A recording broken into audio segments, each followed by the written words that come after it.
Hey everyone, GXVL here with the brand new movie reviews. That is right, it's a 2-for-1 package when it comes to reviewing both Space Jam 2 and The Suicide Squad. Yeah, not kidding. I actually am caught up watching these movies to see, hopefully that they were very much enjoyable and that much fun to watch, and hopefully not having anything, like politically, heavy to beat yourself over the head.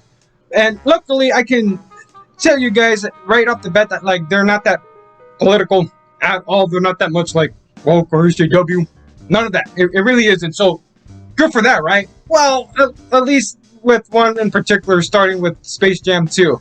So if you guys are mostly interested in me talking about the Suicide Squad movie, I will add a timestamp into the comment section or in the link in the description for you guys just to jump into that portion of the review. All right, but yeah, let me talk about Space Jam 2, where I'm yeah, while it may not have any of that type of nonsense that people are getting very sick and tired of nowadays, it does have its own issues where I'm yeah, I have no choice but to interact with this movie. And what I mean by that is that I can understand coming from people when watching their reviews, such as I'm going to have to use Charlie, aka Moist Critical, aka Penguin Zero, when he said that the movie was very boring. But he's not the only one that says this. And also other people like him, where I'm you know what, got to think of it, when I was watching the movie, it does make sense why I had to interact with it. Which means if you're not having anyone else around with you, if you're just watching it by yourself, even if you're not trying to talk to the movie, and if you're rolling your eyes constantly, then yeah, it's a very boring movie. I will admit that. So yeah, that is a oof right there. So with me interacting with the movie, trying to poke fun at it, which means I'm laughing at it for the most part, but I did laugh with it in some areas. I cannot deny that at all. But yeah, that is something to be kind of concerned about. If me interacting with the movie just to keep myself wake up and not fall asleep, then yeah, we do have a problem here when I have to say you must interact with the movie or else you will be bored. So yeah, that is kind of an oof right there. Secondly is that LeBron James himself, I thought he would be my biggest concern with the movie, but luckily he wasn't. He was actually the least of my concerns. So when it comes to him and other, obviously his family being part of it, them trying to act, other people trying to act as well, they're fine, I guess. I mean, they're not going to win any Oscars. Let's not deny this. They're not good actors at all, but I wouldn't say they were that terrible, so to speak. I mean, I'm not going to kid myself. Not even Michael Jordan was that much of a good actor at all. But yeah, it's just, plain and simple with the acting as far as I know it. But then what is the biggest concern is, shoving all these IPs, memes, references, cameos, Easter eggs, all of that stuff. I'm it's distracting when you're trying to watch a movie that is trying to have two storylines. That one is the whole father-son dynamic storyline, and the other one is Bugs Bunny trying to find his best buddies, his friends, Lola, Daffy, trying to bring them back because they're a family. Yeah, if I didn't know any better, Fast and the Furious is invading Hollywood now too. Touching all these themes we're a family. Yeah, and I'm getting sick of it. I get it. As much as I love my own family people, I'm just just stop it. We get the moral of the story. We get the theme. Just stop playing the whole family angle. Just stop. Okay, it's just that tiresome. All right. But yeah, when you're trying to watch through their storylines, trying to be connected, it's gonna be pretty hard to follow through due to the distracting fan service. Not kidding when I say that.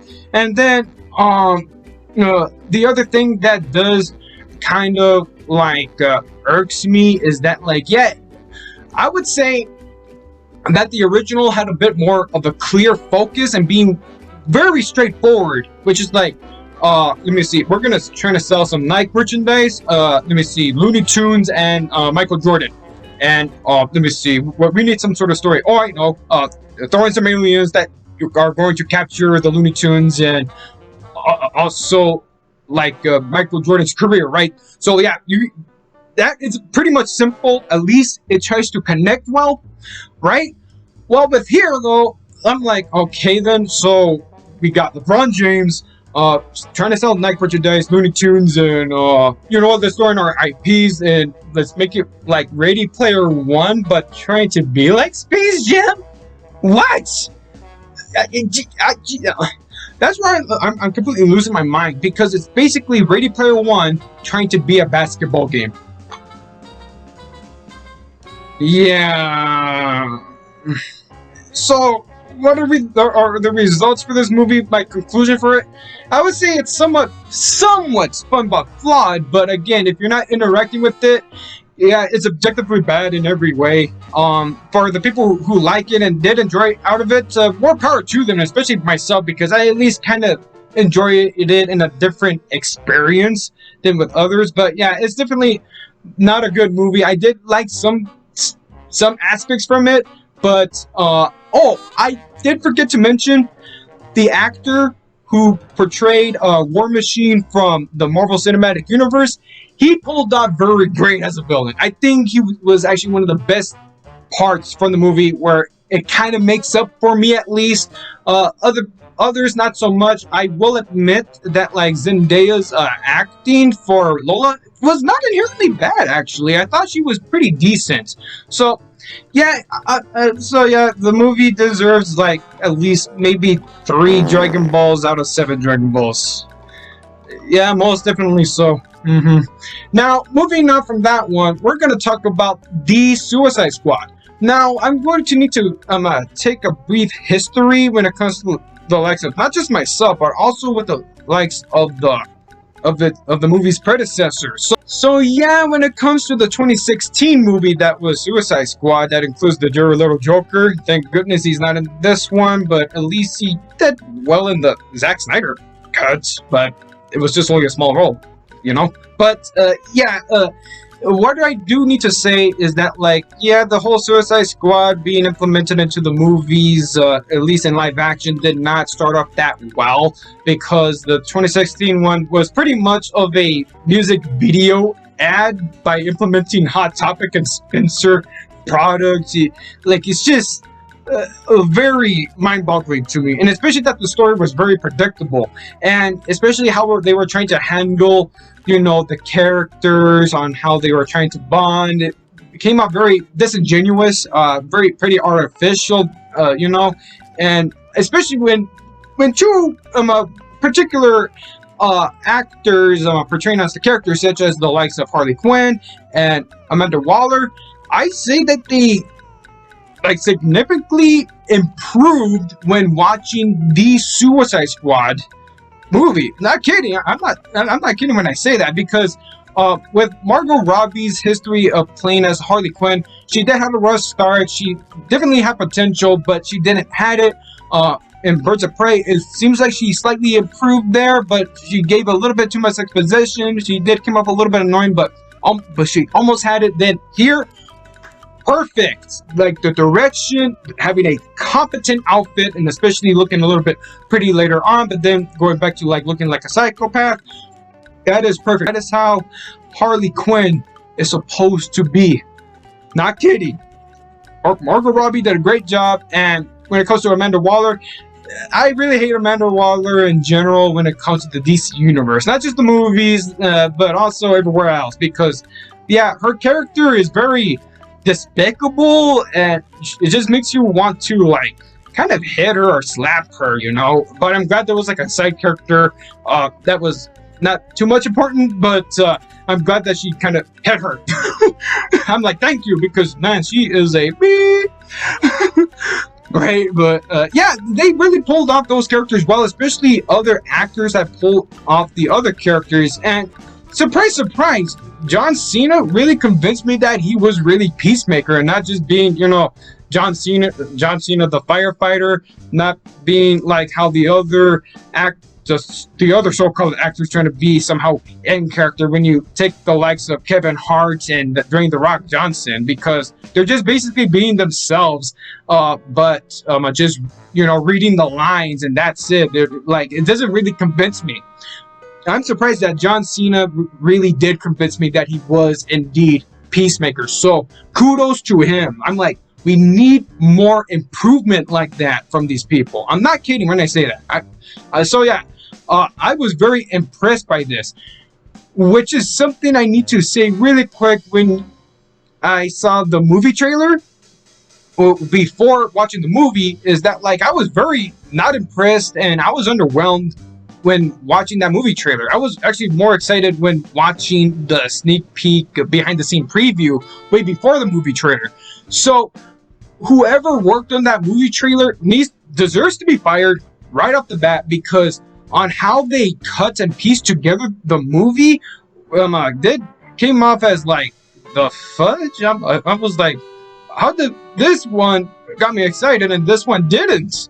And especially that the jokes came off very plain and it looks like very try hard, But when you actually watch the movie, the jokes actually make sense. It actually delivers the punchline.